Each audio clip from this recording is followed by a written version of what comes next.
All right, Ralph, who do we have today? Very excited. Today's guest is Justin Wawrzyniak. I'm going to read Justin's bio and we're going to get it started. After graduating university, Justin began his career as a highly recruited engineer. It was at this point that he caught the addictive real estate bug. After only 2 short years in corporate America, Justin left his secure 9 to 5 in pursuit of financial freedom.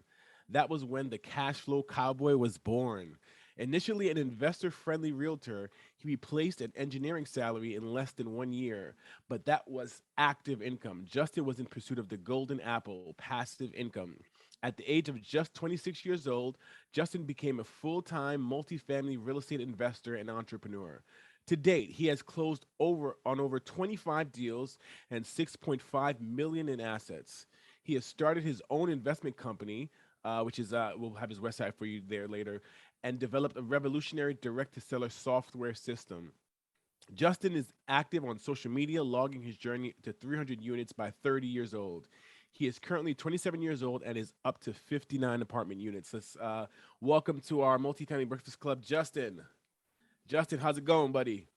All right, I'm doing well. Thanks, Ralph. I appreciate that. Yeah, yeah, Yeah, yeah. we've had quite a journey in the last 2 years with the real estate, and I'm excited to be able to drop some secrets. And I made sure for you guys, I have legitimate secrets that whoever stays till the end, I'm going to drop a script that we use for calling, texting, and voicemail, everything.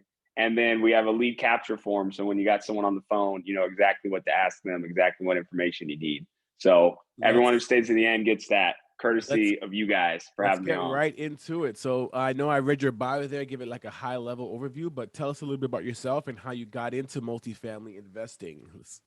Yeah. Well, there's been a huge development in my life recently. I just got engaged, for anyone who follows me on social media, which Congratulations. is super exciting, super exciting.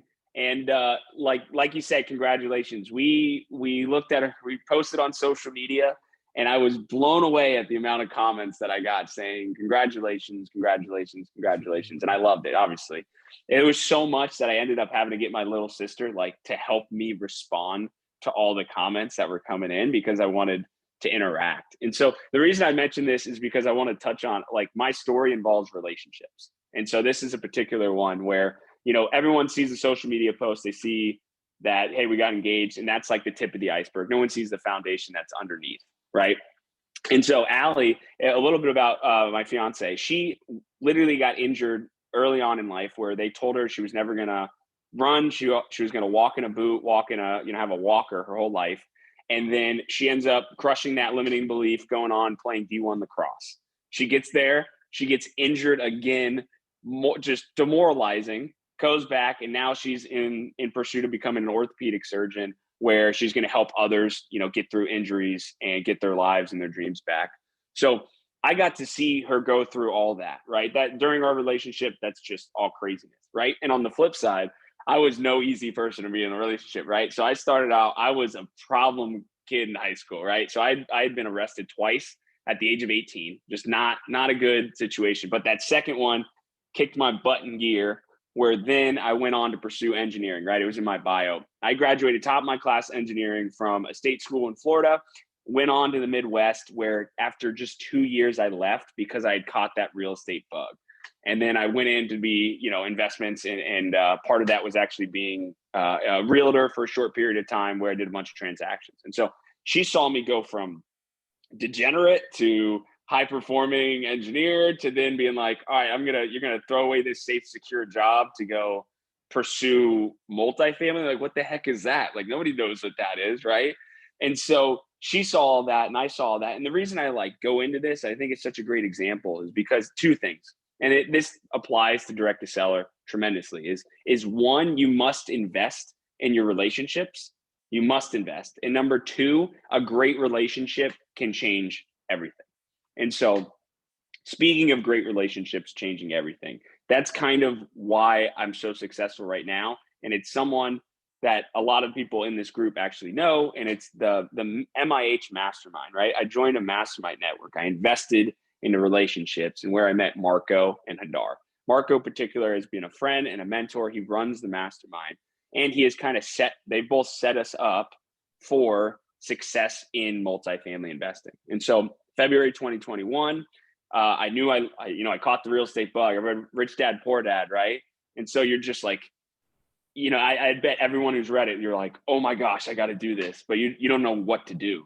You're just like, I have all this energy, I don't know how to direct it. And so that relationship, that great relationship, directed me towards, all right, direct to seller. We're going to form the business. And so we did a 10 unit last year, off market, direct to seller, text message.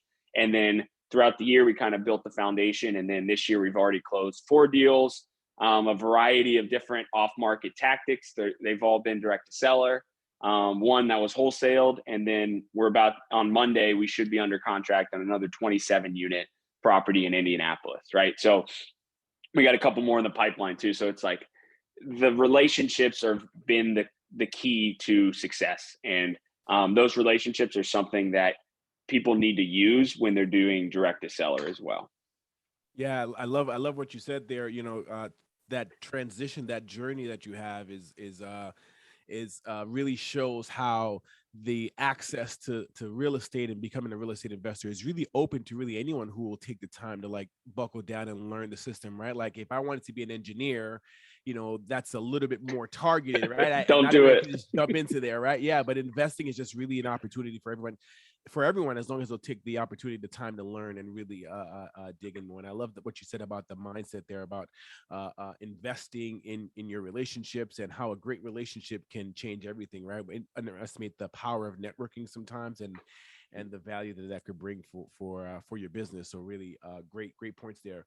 What are some of the, besides some of the obvious ones, what are some of the benefits of going the direct to seller route as opposed to the more traditional method of investing, and why did you specifically choose to go through that route?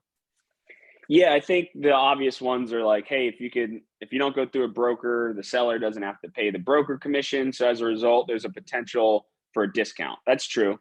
The other thing that a lot of people probably have seen of late when the market's been hot is that by going direct to seller, there's a chance you're also eliminating a huge number of buyers that you'd be competing with if the property was on market, right? So what you saw definitely in the housing market, right? It's like people are submitting, 30 offers, get on the house, and someone who submitted 50,000 more in cash gets the house. It's like, that's not going to be a good investment for me if I'm having to go over list or, change my terms so that they're very favorable to the seller. Like that's not going to be helpful. So that was why we decided to go off market, is because the deal is the most important thing, and getting it at a discount is what we're, why we do this business in the first place. Mm-hmm. I won't discount brokers because in a sense, brokers do the same thing that we do.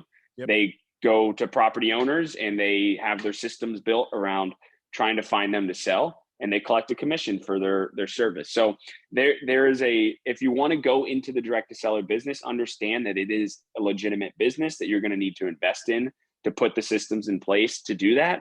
Or if you don't have the time to do that, find someone to invest with, or just instead of, the focus being the seller, just do the exact same, everything that I'm going to tell you guys today, do the exact same thing, but be the target brokers, right? So then you're following up with brokers consistently so that you're building a relationship with brokers who might potentially send you an off-market deal or something like that.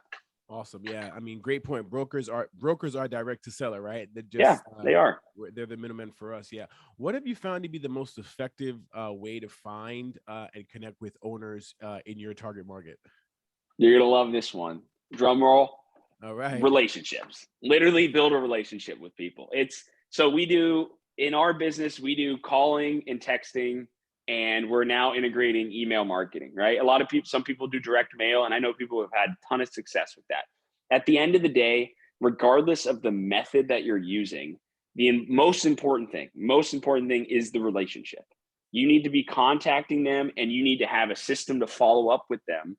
And when you do follow up, you need to pick up right where you left off, right? If I'm talking to you, Ralph, and I find out that you just got engaged and you had 2 kids and your kids are this age or whatever, and you mentioned, hey, I got to go. We're going to a hockey tournament this weekend, right?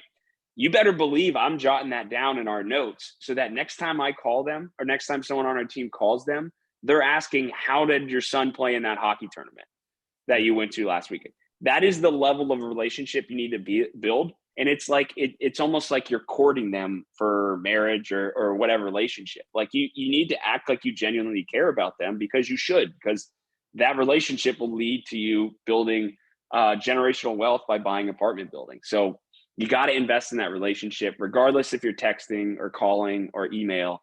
Get them on the phone and talk to them. And then ultimately the next step, you want to try to meet them in person so you can kind of further that, right? Go offer to buy them a beer, Ralph, right? Or go to lunch. Or if you can, if it's not going to spook the tenants, try to meet them at their property that you're trying to purchase and get a feel for the area as well. Yeah. I love that. So the number one secret, everybody, is relationships and relationships. Yeah, there's gonna be a common theme here, and it's relationships. It sounds so rudimentary, but it's really true, right? It's the relationship that you can build is the reason why somebody will accept a lower offer from you rather than going with a high offer from somebody they don't have a real relationship with, right? So exactly.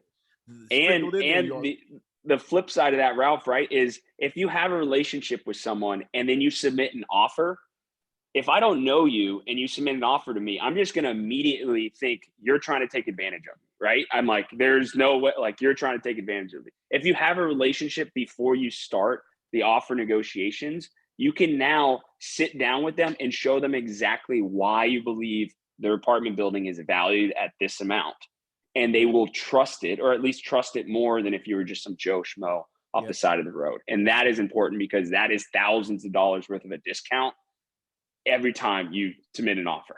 Yeah. And I love the other thing you said there was really about consistency. It doesn't really matter, right? Even as a wholesaler, and I've been wholesaling for a little bit now, I get a lot of newer wholesalers that ask me certain questions of like, what's the best way to get in touch with someone? Do you prefer texting or calling? Is it better to call in the morning versus the evening?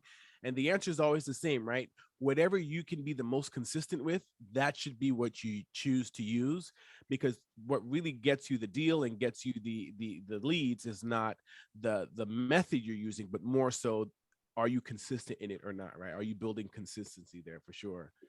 There you go. Relationships and consistency. There you go. That's it. That's the keys.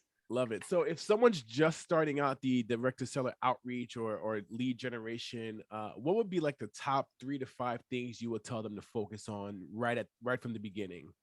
I think I can guess what one of them is going to be. Yeah, relationships, consistency. But here, let me actually take you guys to the next level. All right. So I'm going to give you an overview of how the direct to seller business works. 3 steps, right? 3 steps. If you want to write this down, if it's going to be in the chat, right? I'm not going to give you everything because, we'll be here for days, but this is essentially what your system needs to look like. 1, you need a consistent list of good properties, right? I mean, if you don't have any properties that you're targeting, how are you supposed to know what to buy, right? Properties, list of properties. You can get those on CoStar. You can get those on Reonomy. Believe it or not, you can reach out to the counties directly, or the cities and towns directly, because they're taxing all of these apartment buildings. So they know exactly how big they are. They know exactly where they're located. They know exactly who owns them, right? So you can get a list of property addresses, property, and then owner names. And then what you'll do is you'll skip trace. And for anyone who doesn't know what skip trace means, it's literally you can pay someone or you can do it yourself to find the phone numbers or the email addresses of the property owner. That's it. You need to find a way to contact them, right? The other thing is mailing address. If you do mailers, that's another way you can send them mailers by having that. So number 1, list of properties. Get it.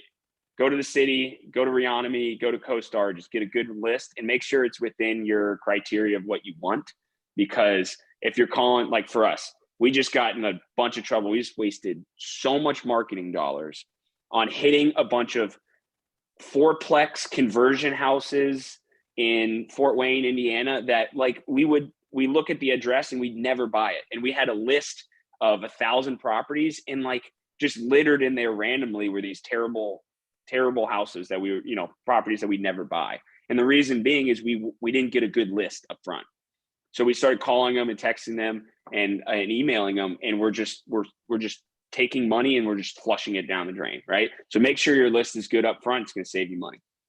Number 2 consistency, right? You need a CRM. You need something that tracks your leads. And this could be your direct to seller leads. This could be brokers as well. You can track brokers in it. And it just sets follow-ups, right? There's a bunch of free CRMs out there. There's a bunch of different ways of doing this. You have your leads, and then you just set follow-ups for them and make sure you're calling, make sure you're being consistent. And after you talk to them, jot down some notes so that you pick up right where you left off, right? This is literally the easiest thing in the world. And then if you guys stay till the end, I'll give you guys the script and then the lead capture form that we legitimately use every time we talk to someone. It's so easy. It's literally just get a list of properties, start calling them, be consistent with it. And then ultimately, if you do this, you're going to have success, and you're going to get to the point where it's time to submit an offer. And you might freak out because you're like, I just did all this work to finally find a deal. You're like, well, oh crap, I got to actually buy this thing, right? So that's where investing in relationships is key, right? Just by joining this MIH mastermind that I talked about earlier, I don't need to worry about money ever again. There is so much money in the mastermind. All I need to worry about is finding a deal, and that's how you should focus it as well. You can submit offers without knowing who your partners are going to be or where the money's coming from, because if it's a good deal, the money will flow to it regardless. It'll happen. So that's what we do. We underwrite quickly. And if you're not a good underwriter, partner with someone that does like the numbers and have them. So within 24 to 48 hours of talking to someone and they say they want to sell their apartment building, you need to have a legitimate offer in front of them. And just know that in that offer, you have 30 days of due diligence, right? Get it under contract and use those 30 days to shake out all the little things like inspection and verify their financials and see if there's any rent restrictions and stuff, right? If they hide something up front and you find it during due diligence, you can back out, and you're not the bad guy, they're the bad guy, right? So that's the three things. Get a good, consistent list of properties, follow up with them consistently. And then when it's time to submit offers, be fast with underwriting and submit as many as possible. Get them under contract so you can eliminate the competition. And then it's just you and the seller hashing out if this is going to be a good deal. Yeah. I love it. This is the second time you mentioned this key word here, find someone.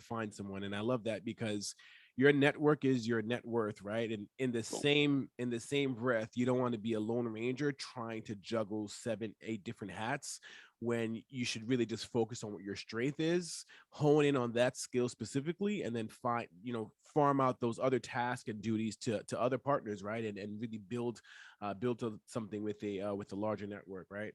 So I love it. I love how that keeps coming up, and so these steps are great. So let's, I've got Reonomy, I've got my list. I've scrubbed it, I skip traced it. It's good to go. I'm now going to prepare to start reaching out so I can build some good relationships and some consistency to get some good deals here. What should I be looking for as some of the top objections I'll get from a seller or owner when I'm speaking directly to them, and like how should I navigate those? Yeah, I mean, the number one you're going to hear all the time is, I'm not interested in selling, which of course, right? If someone called me out of the blue, I'd be like, I don't want to sell. Like, who the heck are you? And that's why it's important to try to do that relationship. So what we do actually is you guys are going to love, I'm giving all the secrets away today. All right. Yeah. So we classify them. It's like, we have a lead status, right? And it's, a new lead, or if we've called them back and they haven't answered, they're no answer. Right. And then we get into our follow-up statuses, right? One is future follow-up, one is nurture, and one is hot lead. Okay. These 3 different things. And why are they different? If you call someone and they're just like, hey, I'm not ready to sell right now, that does not mean they're a junk lead by any means. Don't throw them away. Keep them and do what we talked about earlier, consistent follow-up, and put them as a follow-up for 3 months from now, right? Call them again, see if something's changed. So many things can change in your life in 3 months that would force you to want to sell. And you just being the person there at that 3-month mark, timing wise, and you've had multiple talks with this person, that's going to be how you get that deal. So if they don't want to, the top objection will always be, we're not interested in selling at this point. And how you combat that is you just keep following up with them every 1 to 3 months until they sell to you, or until they block your number and they tell you to go F off, right? Yep. That's the way to do it. And then the other one is nurture, is more of like this is a higher chance, but they're not ready yet. So it's like we'll do 1 month follow-ups for those guys, right? We want to stay even more consistent. Nurture is great for brokers as well. So if you hit a broker every month, you're just staying top of mind. And then lastly is hot lead, and that's like we're following up with them like tomorrow. Like we need to get as much information. We need to get the underwriting done. We need to get the financials, rent roll, so we can get an offer in front of them as soon as possible. So the biggest objection will be, hey, I'm not ready to sell right now. Don't mark them as a junk lead. Mark them as a follow-up. And, it could be months from now, years from now before it actually turns into a deal. And, one deal, it's life-changing, right? So that's what it's all about. Yeah, I love it. So future follow-up, nurture, and hot lead, right? And I think And the hot lead. follow-up might be where some people kind of get stuck, right? Because I'm calling them again. What do I say, right? And I just actually brought on the acquisitions manager. I was listening to one of his calls, and the guy, the seller he was talking to said, well, I can't talk right now. I'm getting ready to travel, so let's set something up later. And he just said, okay, I'll call you back. And I said, hey, listen, if I told you I'm getting ready to travel, what would be the first thing you'd ask me? Where are you going to, right? Where are you going? Relationship. Just a normal relationship, right? And sometimes the follow-up, I think, may get some people stuck up. What do I say when I call them again? Just have a conversation. You're talking to a human being, have a conversation, see where it goes, right? But I love that, right? Nurture, follow-up, hot lead, and those are the three sort of buckets. It sounds like you put them in there. Ralph, you're already an expert. I mean, literally that one question, guys, that one question. Look at how important this is. Where are you traveling to? Florida. That even if you just said Florida, in your notes, you now have, you talked to him right before he traveled to Florida. The next time you call them and you say, how was your trip to Florida? They remember exactly when they were in Florida and exactly when they talked to you. And that has just made you stand out so much more than anyone else who calls them asking to buy their apartment building. One question did that, right? And if you forgot to put down Florida in your notes, then you messed up, but you got to make sure you put that stuff down there. Yeah, it really is just, and it's funny you mentioned you just brought on an acquisitions guy, right? This is the partnerships, focus on people. I just brought in an acquisition specialist as well a few months ago. And if you guys knew how much I was paying him, you'd be like, oh my God, this is ridiculous. It doesn't matter how much I'm paying him to do what he's doing. He's calling 200-ish phone numbers and texts, 300 a day, right? I can't do that. I got to get on these breakfast club meetings. Like I can't do that, right? And so it doesn't matter what I pay him because 1-2 deals a year pays for his salary plus a ton, right? So and it's also very similar. You have to train them as well, right? So you hear them on the phone, and they are initially, every time I started listening to phone calls, every time someone said they weren't interested in selling, he would mark them as junk lead every single time. And so I started looking at our metrics, and we had a ton of junk leads, and I was like, there's no way these lists are that bad, right? Go through it and realize it's, hey, they don't want to sell junk leads. Like, no. These are future follow-ups. Can stay consistent, and you'll end up like, I have a guy, I've gotten drinks with him 4 times already.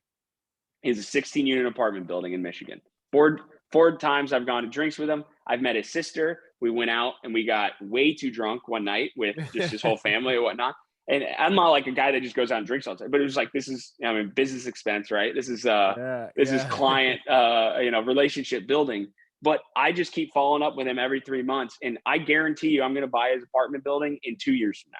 2 years. It'll probably be 2 years before he's actually ready to sell that thing, but he's not even going to go consider selling it to anyone else. He's literally going to be like, hey, it's time for me to sell. What do we want to do price wise? Like that's important. That's a very important thing. Yeah, I love it. What are some of the, just digging a little deeper here, what are some of the actual systems or softwares you're using, right? So you keep talking about like taking notes on the seller. Am I just jotting that down on a pad? What are the CRMs you're using, the dialers, the texting softwares? What are the ones that you specifically use? Yeah, so I've used a lot, right? It's like, if you go into this, if you start trying to figure out this industry, you're going to be like, there's a software for everything, right? You can do, but where I'm at now, we're gonna get a vetted list from where I'm at now, and after going, so like I said, I have an engineering background, so I understand technology probably more than the average Joe, which has helped us tremendously with what we're doing. So where I've landed now is I'm on, our entire business is running on Podio, which if anyone knows Podio, it is bare bones, right? It was nothing flashy about this software at all. It was just cheap and easy, but it integrates well with other software. So we have our calling system and our texting system through smartphone that integrates directly with Podio. Is it the best thing out there? No, it doesn't. But it's a system, and it's all integrated together. And what we've taken is we've taken it and improved it. So now it's in a really good spot. We're also integrating email marketing to that, and we're trying to work through the pains of trying to do that, right? So anytime the what we've tried to do and everything we've done is try to bring all the different marketing strategies all under one umbrella, so that I can email from Podio, I can call from Podio, I can text from Podio, and every time I do any of those actions, I can see it timelined in that lead. So I go to the lead and I can see exactly how we've communicated with them. There's a lot of softwares out there that are better for texting, right? You can text magic, for instance. You can send out specialized bulk text messages, right? You can send them out, but it's not linked with our calling system. So in reality, we could be texting someone for months and we have no idea what we're supposed to be doing on the caller side. So that's where we're at now. Podio, bare bones, integrated with smartphone, and then we're integrating email right now. We're not exactly sure what solution that'll be. It might just be a Gmail integration, right? Yeah.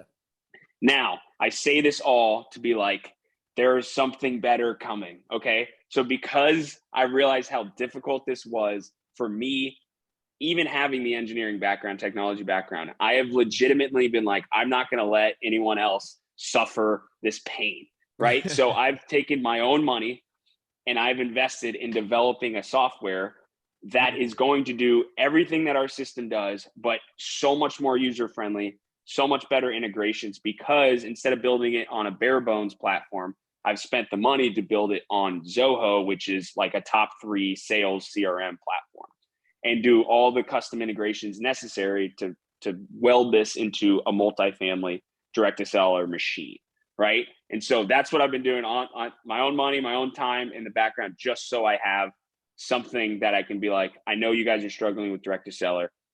Here's a solution, a plug and play, legitimately, you can start tomorrow solution. Awesome. And so that I guess I could show some pictures if you want to check out my social media. Sometimes I'll put up some update pictures and stuff like that. We're looking maybe by the end of the year to have that thing up and running, but yeah, it is going to be a game changer. Yes. So if you're starting out right now, Podio is your friend. Podio is very very basic, bare bones. Like you said, you don't want to spend a ton of time in your CRM anyway. You don't do deals in your CRM. You do deals talking to sellers. But if you have an engineering background, then you just create your own CRM. I love it. Yeah. Which I know it sounds, everyone's like, well, this guy's, screw this guy. Yes, the only reason I'm putting all this money, like a ton of money, into building this software is for that exact reason, that I was like, this was hard for me. And like, I used to code, like I used to do coding and all this stuff. And I, this technology stuff is like, we gotta help some people out. So there's a good chance everyone who's in here now, right? What I will say is if you reach out to me on either like DM me on social media or send me an email or something like that, I'll add you guys to the exclusive access list. So you'll be like the first people to get access to it, probably at a discount, right? Most likely at a discount. So you can get started on that earlier than, the general public would. Yep. Awesome. And so we have about another minute here. If you can give us a story in about a minute, what is one of the more interesting deals that you got going the direct to seller route? Okay, I literally have the underwriting right in front of me, you guys. Just listen up. All right, the Bronx in downtown Indianapolis, 8 units, condo units. My partner sent them a cold email, and it worked. We got a hold of them. The seller had 2 failed buyers. We came in as the third buyer. We got it at $94,000 a unit. Wow. These are condos that are worth today, without touching them, at least $130,000 a unit. We got it at 95. So you do the math of how much we made day one, right? We're renovating them, we're improving them, and we should be able to refinance at 100% of our equity within 100% of our investment, 12 to 18 months. All of our right? I didn't bring any money into this deal because I didn't have any money at this time because I was buying so many other deals, right? This is how it works. So what we did was different people in our MIH mastermind and in the real estate lab mastermind as well. I've been part of 2. Those are our partners on it. They brought the money, we brought the deal. Everybody holds hand, sings kumbaya. That's how it works, right? Partnerships change your life. Awesome. And that is from a cold email. Cold email. I'm telling you guys, you got to get in. This seller, I would not wish this seller on any of you guys. He was a nightmare. But I knew the golden nugget was buying this apartment building. So we did whatever we needed to do to get it done. So I played bad cop. My partner played good cop, and we got ourselves across the finish line after a painstaking process with this guy. Yeah. I love it. So again, it goes back to what we were saying earlier, right? It's not about the a lot of people would stay away from email altogether, but it's not about the method. It's about consistency, building relationships, and again, having the network behind you to be able to actually close on those deals. Justin, just to let you guys know, he just sent us another deal that the guy owns. So we might be buying another apartment building across the street. Yeah. Justin, you've shared so much secrets here with us and so many great points here. What would be the best way for people to get in touch with you if they want to speak to you offline? Yes, I'll drop some stuff right now, but our website just went live. Cash CRE, like cash CRE, commercialrealestate.com. Or the best thing would be if you guys see the link to my link app. Literally, it'll have my website. It'll have all the deals we've done. It'll have old podcast interviews, and it'll have, all my social media as well. So that's going to be the best way. If you want to stay up to date with the cash flow cowboy, make sure you follow me on whatever. Like my sister's got me on TikTok now too. So there's no excuse, guys. I'm on TikTok. I'm on Instagram. I'm on Facebook, and a little bit on LinkedIn as well. Love it. Love it. And last question here. What's your favorite book and why, apart from Rich Dad, Poor Dad? What's your yes, of course, Rich Dad, Poor Dad. It changes the lives of so many. But one that I just read recently, and I wanted to talk about this earlier, and I forgot. I'm glad you came back to it.